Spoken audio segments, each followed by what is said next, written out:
Bonjour à tous, hein. Alléluia.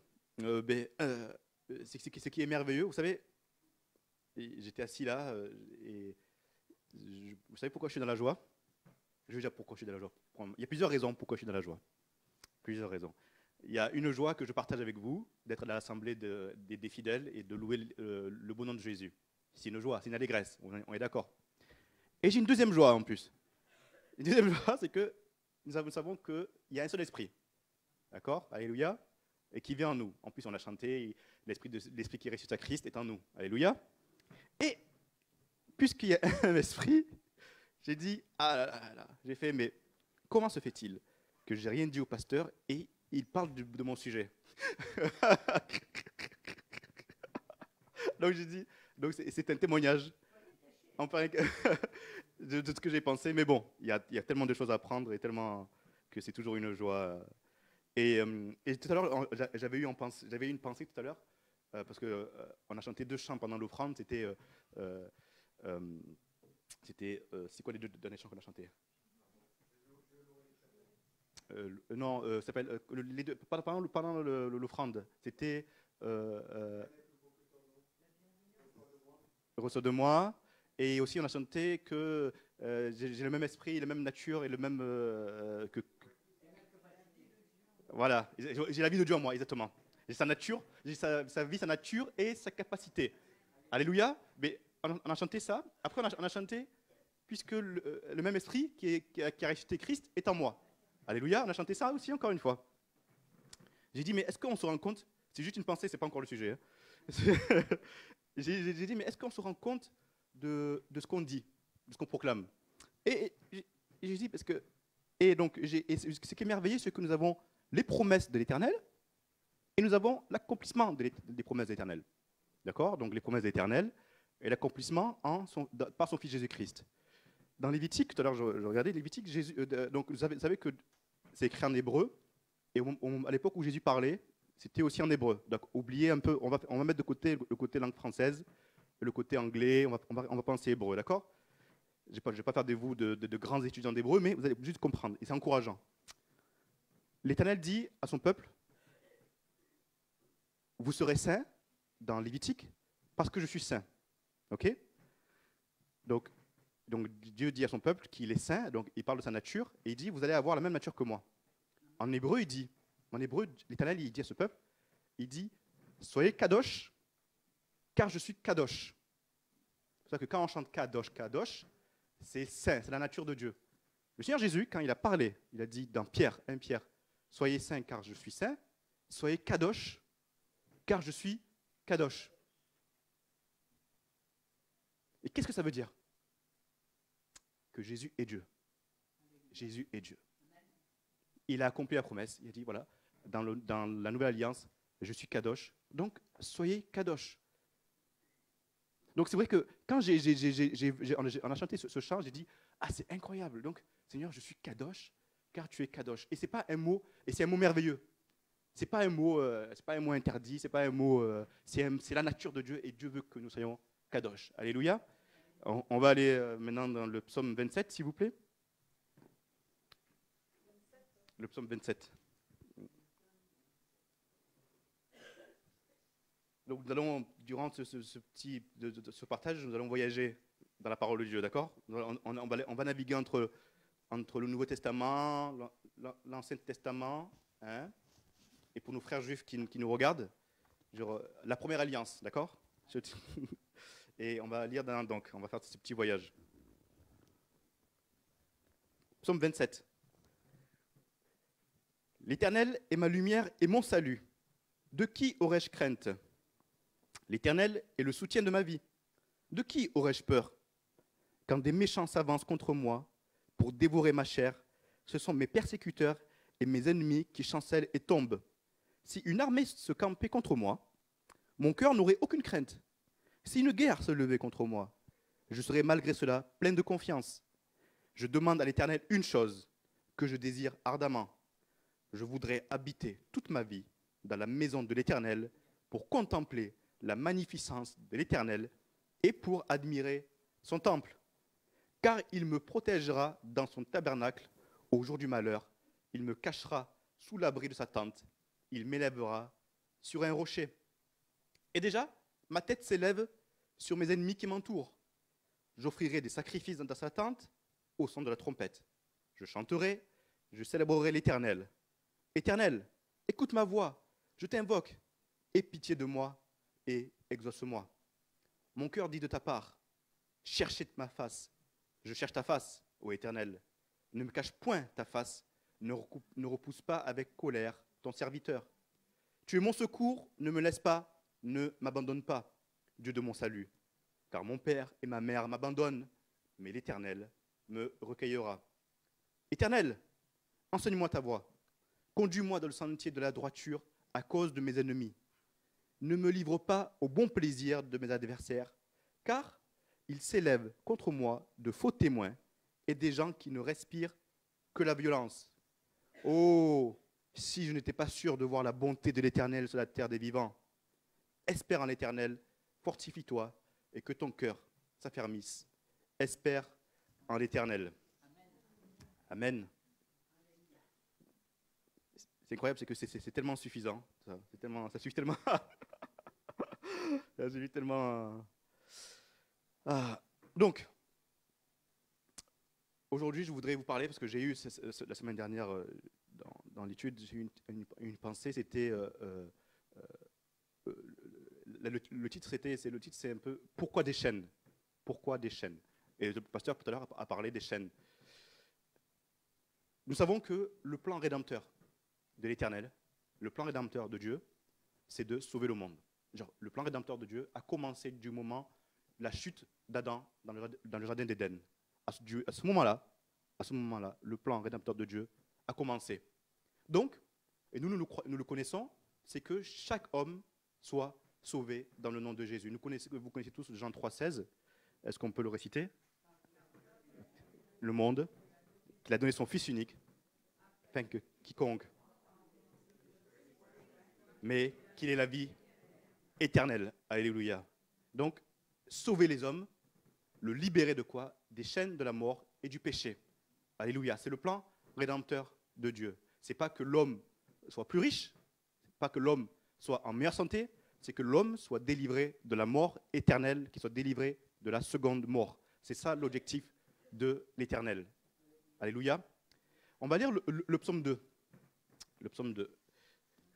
On va lire le psaume 2. Vous allez voir à quel point c'est fantastique. C'est merveilleux de voyager comme ça, vous allez voir. Il y a toujours un plaisir à se plonger dans la parole de Dieu. C'est ça qui est incroyable. Genre, c'est merveilleux. C'est un plaisir à chaque fois de se plonger, d'aller là et de voir les promesses, les accomplissements, de voir. D'accord? Le psaume 2. Pourquoi ce tumulte parmi les nations, ces vaines pensées parmi les peuples? Pourquoi les rois de la terre se soulèvent-ils et les princes se liguent-ils avec eux contre l'Éternel et contre son oint? Brisons leurs liens, délivrons-nous de leurs chaînes. Celui qui siège dans les cieux rit, le Seigneur se moque d'eux, puis il leur parle dans sa colère, il les épouvante dans sa fureur. C'est moi qui ai oint mon roi sur Sion, ma montagne sainte. Je publierai le décret. L'Éternel m'a dit, tu es mon fils, je t'ai engendré aujourd'hui. Demande-moi et je te donnerai les nations pour héritage, les extrémités de la terre pour possession. Tu les briseras avec une verge de fer. Donc, retenez bien la verge de fer.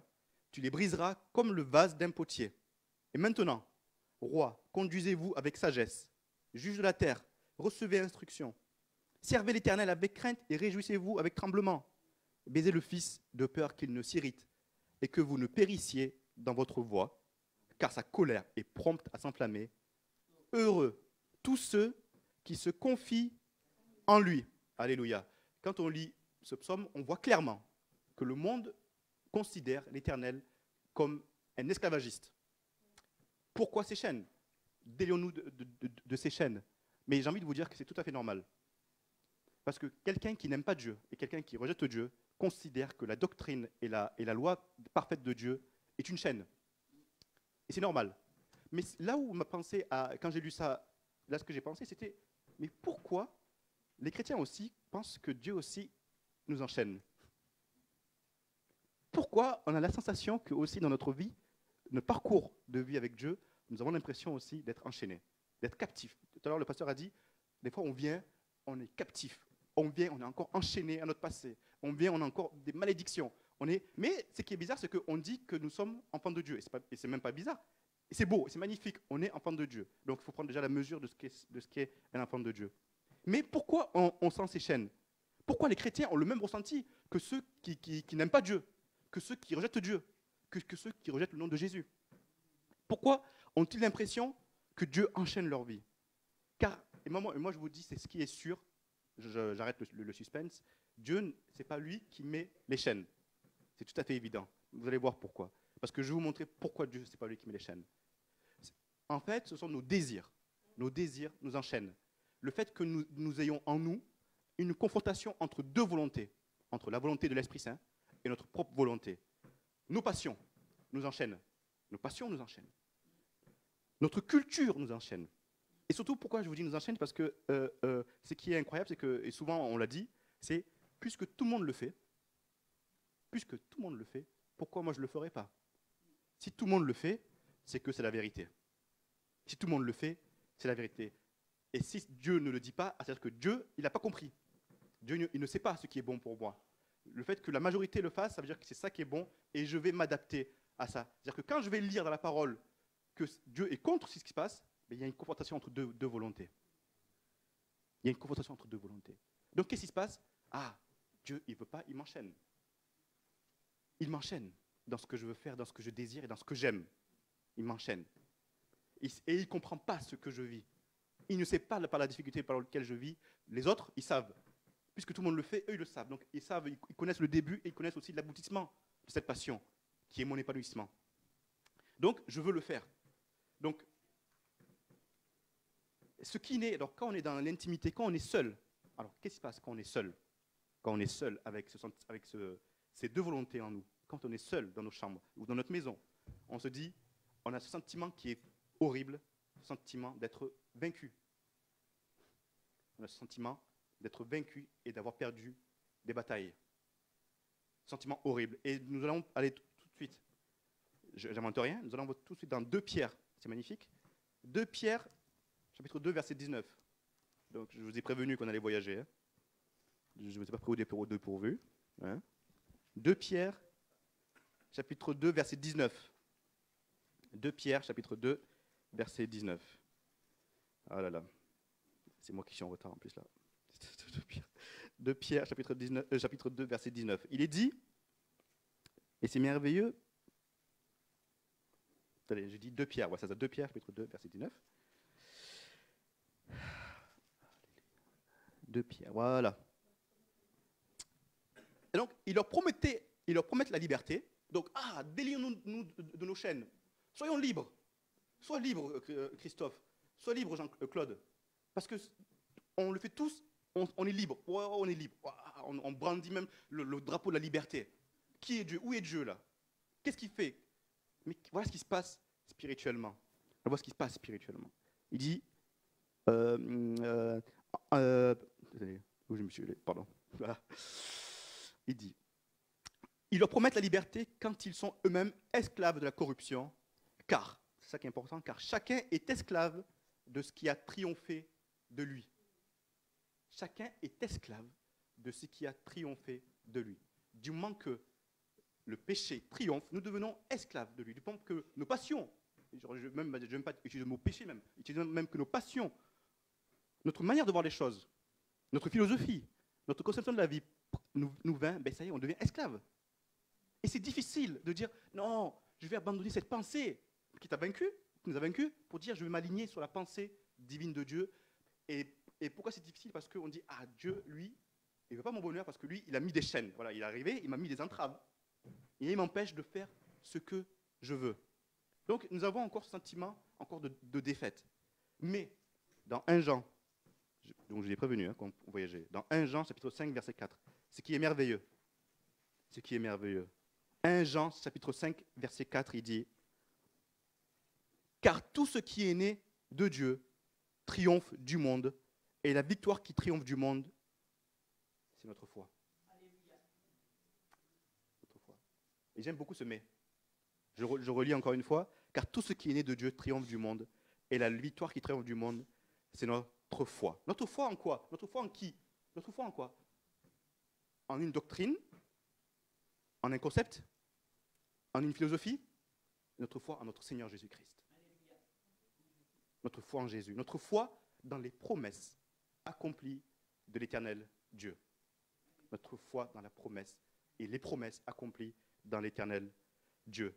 C'est-à-dire que Dieu nous montre le moyen de plus sentir et de plus voir de chaînes.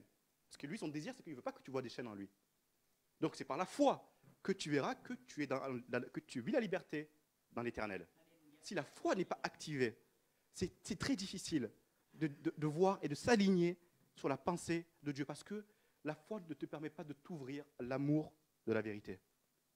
À l'amour de la vérité. Romain nous dit que c'est grâce à sa foi et non par la loi qu'Abraham a hérité des promesses de l'Éternel. Ce n'est pas la loi qui a donné à Abraham toutes les promesses. Ce n'est pas la loi qui a donné tout l'héritage. C'est parce qu'il avait foi en l'Éternel Dieu qu'il a eu ce magnifique héritage. Donc la loi n'a rien à voir là. C'est la foi qui a activé la récompense d'Abraham. Donc l'amour qu'il avait en l'Éternel et la foi qu'il avait en l'Éternel a activé sa récompense de la part de l'Éternel lui-même. Et ce qui est merveilleux, Hébreux 6 dit que Dieu jura sur lui-même. C'est-à-dire à quel point Dieu voulait bénir Abraham et à quel point Dieu voyait l'amour d'Abraham, qu'il a dit, comme il a vu qu'il n'y avait personne qui était au-dessus de lui, Dieu, il n'y avait personne qui était au-dessus de lui, il a dit, je jure sur moi-même que tu seras béni par la foi que tu as en moi. Tu seras béni par la foi que tu as en moi.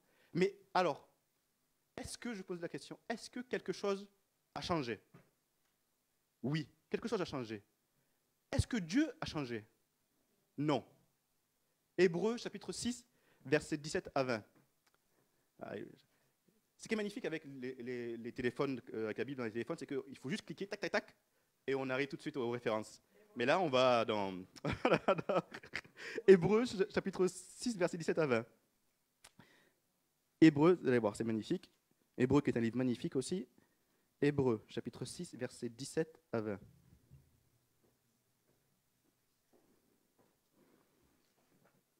C'est pourquoi, 17 à 20, Hébreux 6, c'est pourquoi Dieu voulant montrer avec plus d'évidence aux héritiers de la promesse l'immuabilité de sa résolution, intervint par un serment, afin que, par deux choses immuables, dans lesquelles il est impossible que Dieu mente, nous trouvions un puissant encouragement, nous, dont le seul refuge a été de saisir l'espérance qui nous a été proposée.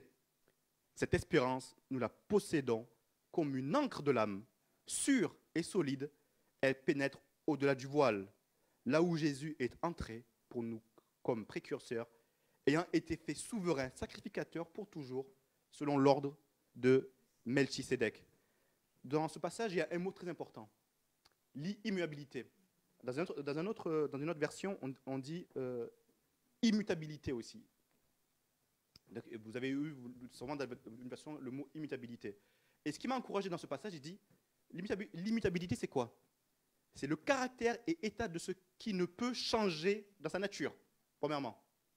C'est qui ne peut changer dans sa nature. Caractère dont bénéficie une convention, donc une convention qui ne peut être modifiée par les contractants. Personne ne peut modifier cette alliance et cette promesse, ni Dieu, ni vous. Personne ne peut modifier cette convention. Caractère de ce qui ne change pas dans le temps. Ce n'est pas parce qu'il s'est passé 6000 ans que la promesse et le caractère de Dieu a changé. Caractère de celui qui reste constant. Moi j'aime bien, une fois j'avais vu quelqu'un qui s'est dit, voilà, dans notre vie, la présence de Dieu c'est ça. La présence de Dieu c'est ça. Mais nous, ce qui se passe, c'est que nous, quand on veut, on prend ça de la présence de Dieu. Et nous, en tant qu'être humain, on est comme ça. On est comme ça. Et des fois, ça fait très bien, ça va. Et c'est pour ça que Hébreux insiste sur l'immuabilité et l'immutabilité de l'Éternel. Sa nature ne change pas, sa promesse ne change pas, et il ne changera jamais sa promesse. Parce que Dieu n'a pas changé. On ressent des chaînes, Parce que quand je lis l'Ancien Testament, je me dis, oula, d'un coup, est-ce que ces chaînes, est-ce que c'est vrai? Ce sont des chaînes que je lis quand je lis le Deutéronome lévitique? Faux. L'ennemi te dit un mensonge. L'ennemi te dit un mensonge, ce ne sont pas des chaînes. Dieu, l'Éternel Dieu, désire une intimité avec sa création. Puisqu'il désire une intimité avec sa création, il est impossible qu'il dise, je vais te mettre des chaînes. Je veux une intimité. Je veux que tu ailles me chercher. Je veux que tu recherches ma présence. Je veux que tu me connaisses. Je veux que tu me connaisses. Alors pourquoi il mettrait des chaînes? Pourquoi il te mettrait un boulet sur les pieds ou sur les mains? Ce qui est merveilleux, quand on lit Genèse, quand on lit le début de Genèse, au début de Genèse, il est écrit Elohim. Elohim. Elohim créa la terre. Elohim créa les cieux. Elohim créa la mer. Elohim créa les anges. Elohim créa les poissons. Elohim créa.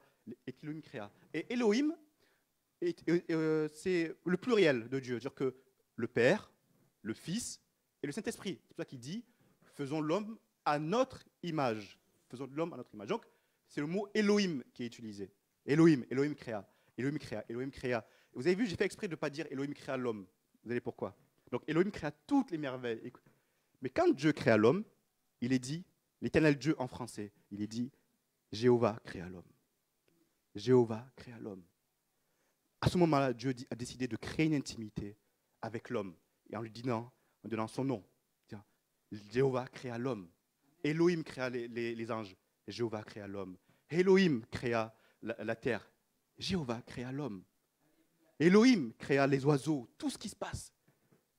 Jéhovah créa l'homme. Elohim créa Satan. Mais Jéhovah a créé l'homme. Et d'où la jalousie entre Satan pour l'homme. Parce que cette intimité, pourquoi l'homme? Pourquoi l'homme?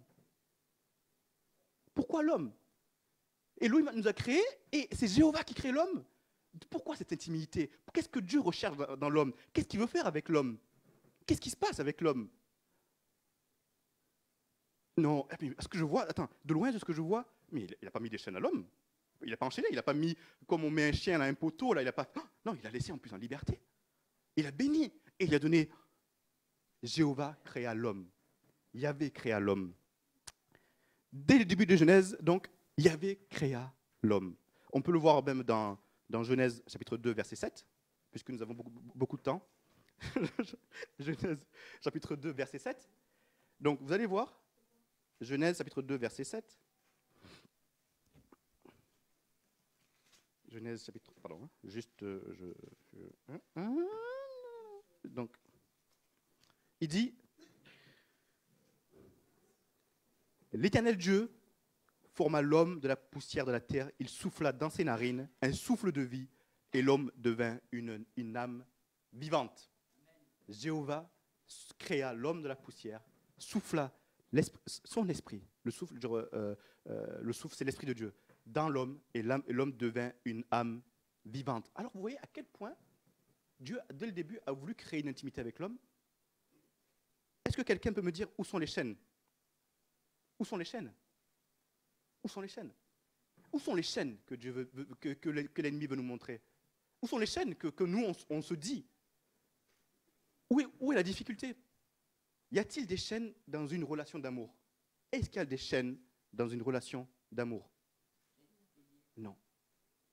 Il n'y a pas de chaîne dans une relation d'amour. Du moment que Dieu a décidé de créer une intimité avec toi, pourquoi mettrait-il des chaînes dans une relation d'amour? Notre Dieu veut absolument que notre foi soit exclusivement en lui. Notre Dieu veut absolument que notre foi soit en lui. Et moi, dans mes petites notes, là, j'ai écrit « Merci Seigneur Jésus-Christ ». Merci Seigneur Jésus-Christ. Merci Seigneur Jésus-Christ. On va faire encore une fois un petit retour en arrière là. On va faire un petit retour. On va aller dans Exode chapitre 33. Exode chapitre 33. Vous avez vu à quel point on voit que la parole de Dieu est merveilleuse. Hein? Exode chapitre 33, verset 18, à Exode chapitre 34, verset 8. Je vais vous montrer, en fait, ce que je vais vous dire, c'est que je vais vous montrer que la parole nous montre, que Dieu nous montre qu'il veut absolument créer une intimité avec vous, avec lui, pour pas que vous soyez influencés par ce que le monde veut vous faire croire. que c'est difficile, que Dieu c'est ennuyant, que Dieu il me prive de ma liberté, que Dieu il m'embête. Que Dieu ne connaît pas ma condition. Ça, c'est les mensonges de l'ennemi, ça. S'il crée une intimité avec toi, c'est qu'il te connaît. S'il crée une intimité avec toi, c'est qu'il connaît ton nom. Exode chapitre 33, versets 18, 34 à 8. Donc,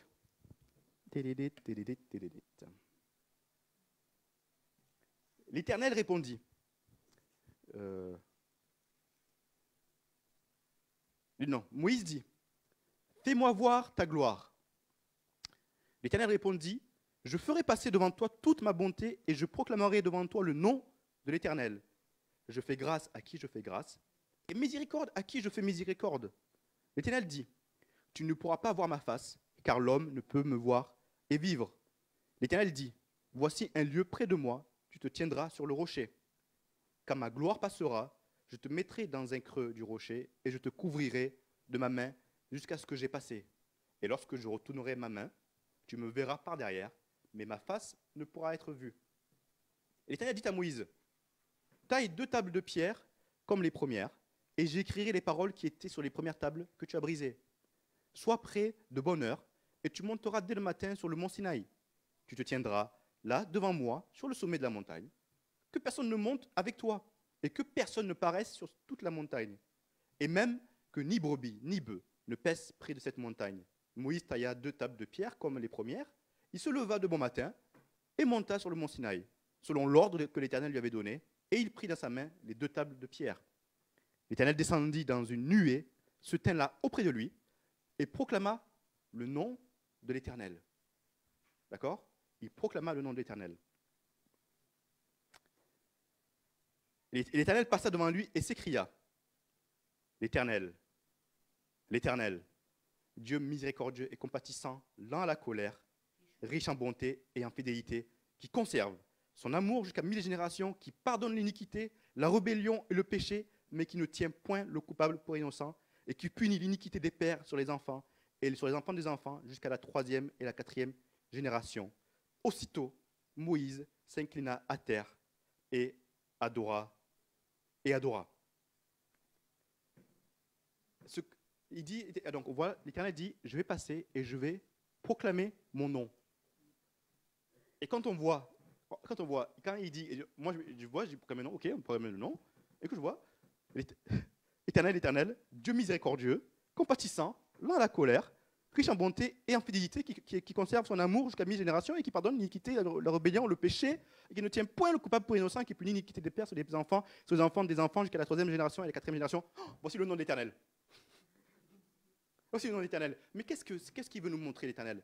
Que son nom n'est pas un concept, que la miséricorde n'est pas un concept, que le pardon n'est pas un concept ou un sentiment, que la miséricorde est une personne.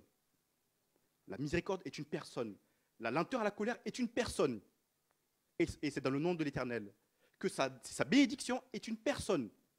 Quand l'Éternel a proclamé son nom à Moïse, il lui a dit, voilà qui je suis. Et voilà l'intimité que je veux faire avec toi.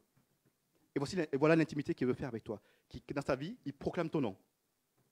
Je suis miséricorde. Il faut qu'on fasse attention dans notre... oui, il est miséricordieux, mais par Jésus, il a personnifié la miséricorde dans ta vie.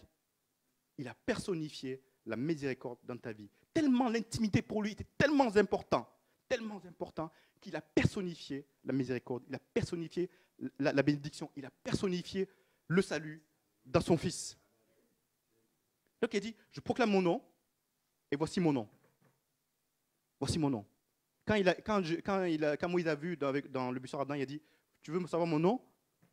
Yahvé. Tout à l'heure, on a chanté, Yahvé, Yahvé, nous aimons proclamer ton nom. Est-ce que vous savez à quel point il y a une puissance dans Yahvé? Attention, est-ce que vous savez à quel point il y a une puissance dans le nom Yahvé? Il y a une puissance incroyable. Parce que, enfin, un petit truc que j'étais, c'est que, encore une fois, la dernière fois, je vous ai dit que quand Jésus parla, on lui a dit, de qui on dit que je suis? Jésus a dit, je suis. Je suis, d'accord? Donc on oublie le mot hébreu, on oublie le mot français, il a dit je suis. Donc il a dit, vous pouvez voir même vous-même, il dit je suis Yah, ok? Yah. l'Éternel a dit à Moïse, je suis Yah. Ok? On va faire un truc. Juste, est-ce que je peux faire un petit truc? Souvent, on va dire, oui, je veux louer. Juste, vous allez voir. Je veux louer Dieu, je veux l'adorer. Est-ce que tu peux venir? Juste un instant. Juste te mettre juste au piano. Juste pour vous montrer à quel point le nom Yahvé est puissant. Et c'est même pas moi qui décide. C'est même pas moi qui décide. Et moi, souvent même, des fois, je demande au pasteur, qu'est-ce qu'il faut faire pour louer Dieu? Qu'est-ce qu'il faut faire pour... Juste un truc. Vous allez voir. À quel point Dieu aime manifester sa présence. À quel point Dieu aime manifester sa présence. C'est même pas un tour de quoi que ce soit. C'est pas juste pour vous montrer même ce que moi j'expérimente. D'accord?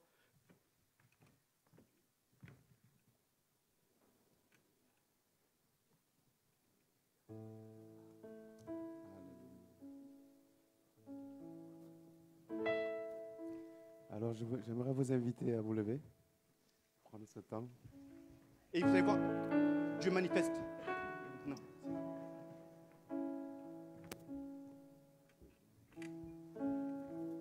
À quel point Dieu veut manifester sa présence. Et c'est pas parce que je suis... il veut manifester sa présence avec vous. Vous allez voir.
Vous avez vu, c'est pas un concept.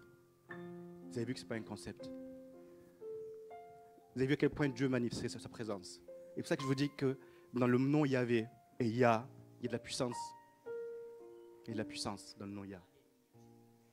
Vous voyez, donc ça, Dieu il aime. Faire ça dans votre maison, dans votre voiture, dans votre lieu de travail. Invoquer. Je loue Yah, je loue qui tu es en fait. Je loue toi, l'Éternel, l'Éternel Dieu. C'est toi que je loue. Donc vous avez vu, c'est même pas, c'est pas 1 point, 2 points, non. C'est ça que Dieu aime. C'est ça que Dieu aime. Donc, encore une fois, où sont les chaînes? Où sont les chaînes dans ce qu'on vient de faire? Où sont les chaînes? Où sont les chaînes? Il nous a tout donné. L'Éternel Dieu nous a tout donné par son Fils. Et quand on lit Exode, je suis désolé pour le temps que je prends, pasteur, hein, je suis vraiment désolé. Quand Dieu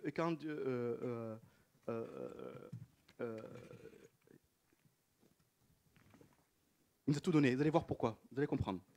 Encore une fois, comment et qui est Jésus et pourquoi cette intimité. Donc, on se remet dans le contexte. On se remet dans le contexte.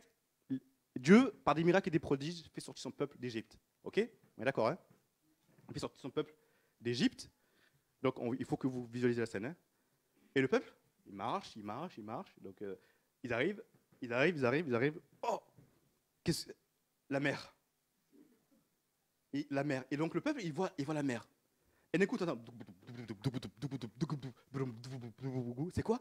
Le bruit des chars d'Égyptiens qui arrivent. Imaginez, les bruits des chars, la mer, on voit les chars, on entend, les chars arrivent. Qu'est-ce qu'on fait? La mer, encore une fois, qu'est-ce qu'on fait? Qu'est-ce qu'on fait? En plus, on n'est pas réputé pour savoir bien nager, en plus. Hein? Qu'est-ce qu'on fait? Qu'est-ce qu'a fait Moïse dans tout ça? Qu'est-ce qu'il a fait? Moïse, il n'a pas vu la mer. Moïse, il n'a pas vu les Égyptiens. Il a vu Dieu. Moïse, il a vu Dieu. Pourquoi? Parce qu'il avait une intimité avec Dieu. Vous savez voilà pourquoi Moïse n'était pas enchaîné dans la peur et dans la crainte. Moïse était avec Dieu. Et il a vu, lui, Moïse, quand il a regardé à droite, il a vu Dieu. Quand il a regardé à gauche, il a vu Dieu. Quand il a regardé en face, il a vu Dieu. Quand il a regardé derrière, il a vu Dieu. Qu'est-ce qu'il a fait? Dieu a dit, tout à l'heure on a lu la berge de fer.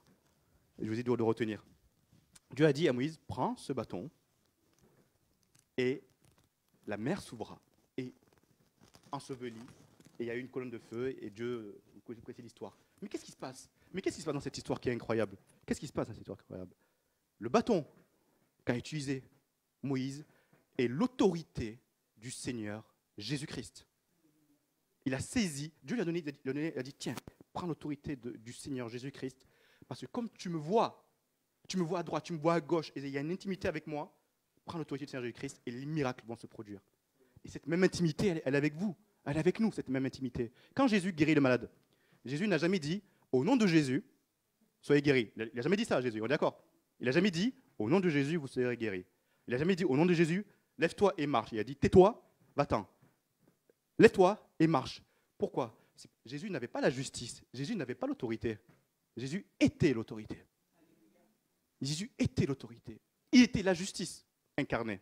Donc, quand Moïse a pris, il a saisi quoi? L'autorité, Jésus-Christ. Et quand toi, tu saisis l'autorité, le miracle est possible. Mais attention, encore une fois, Moïse, comme nous-mêmes, on ne s'attend pas au miracle. On ne cherche pas le miracle. On cherche la face de Dieu. Dieu ne dit pas, Limon, regarde au miracle, regarde ma face. Dieu ne regarde pas au prodige, regarde ma face. Les prodiges, les miracles sont juste pour te dire que je tiens mes promesses. Ils sont juste là pour te dire que je tiens mes promesses. La mer s'ouvrait. Des fois, j'imagine, des fois, j'ai toujours cette image, moi, en fait, du dessin animé, là, le Prince d'Égypte, où on voit même la baleine qui passe dans l'eau, là, que les Juifs, ils marchent là, entre les deux eaux qui s'ouvrent. Magnifique, je me dis, mais c'est incroyable. Moi, je suis égyptien, je m'arrête et je ne bouge même pas. Je bouge même pas. Je dis, je bouge même pas. Mais bon, ils sont quand même passés, donc c'est pas grave, tant pis pour eux. Mais ce que je veux dire, c'est que donc par le bâton qui a amené les plaies, qui a sorti l'Égypte, et le bâton qui nous a sorti des chaînes de la mort. Amen.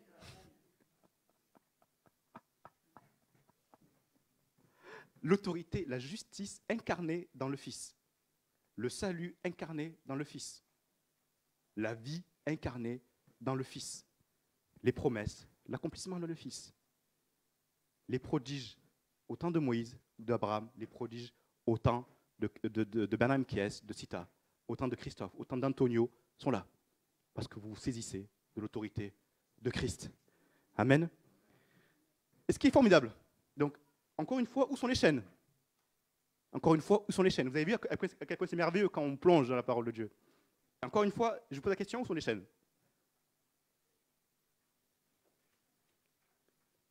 Moïse, alors, il y a un passage encore dans l'Exode.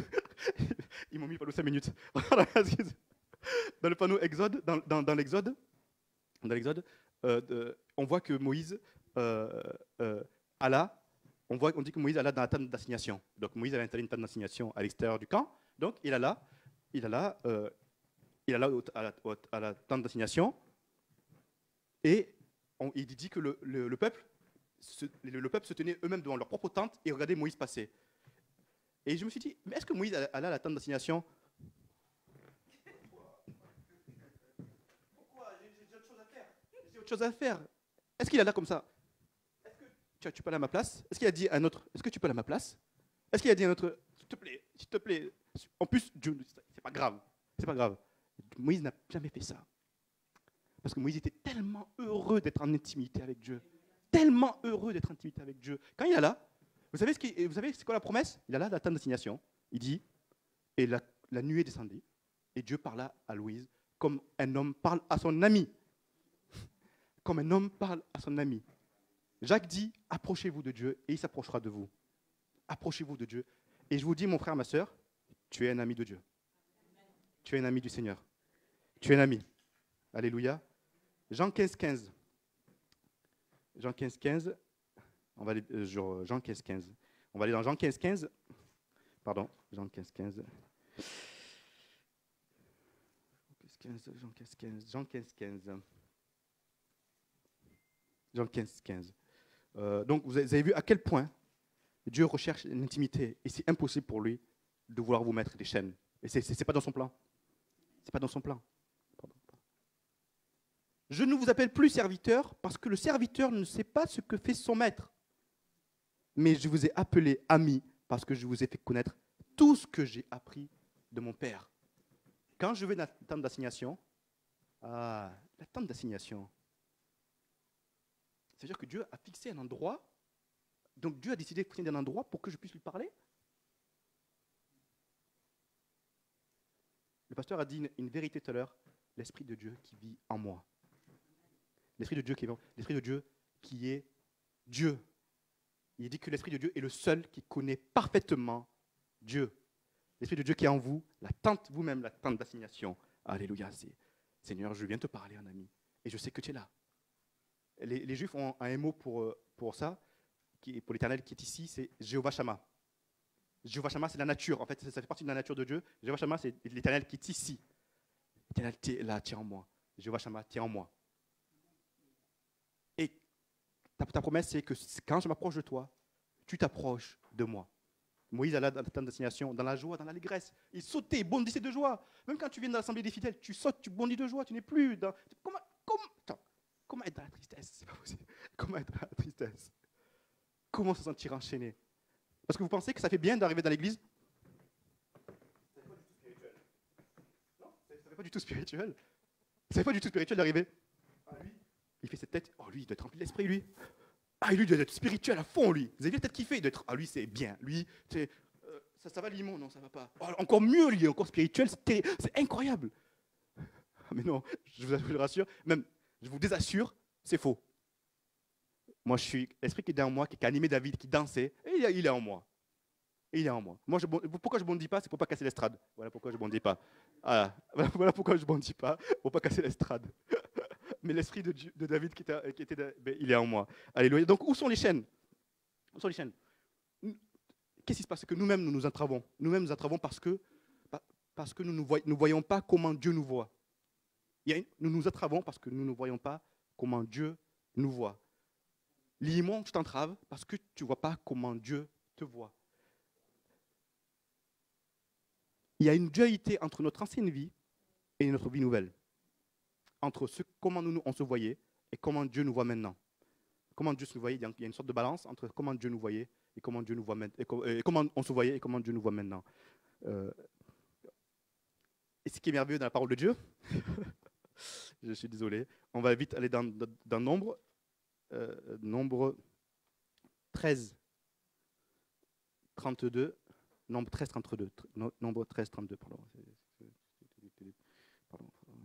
Nombre 13, 32. Non, mais pour gagner du temps, là. Non, pas gagner, je vais en lire quand même. Excusez-moi. Voilà. Donc, vous connaissez le contexte. Dieu envoya des espions. Et ils revenaient, chaque espion revenait avec un compte rendu, d'accord? Chaque espion avait un compte rendu. Donc, et Josué et Caleb faisaient partie de ces. Non, Josué faisait partie de ces 12 espions, exactement. Donc vous connaissez le contexte. Donc il est dit, donc 13, 32, et ils décrièrent devant les enfants d'Israël le pays qu'ils avaient exploré. Ils dirent, le pays que nous avons parcouru pour l'explorer est un pays qui dévore ses habitants.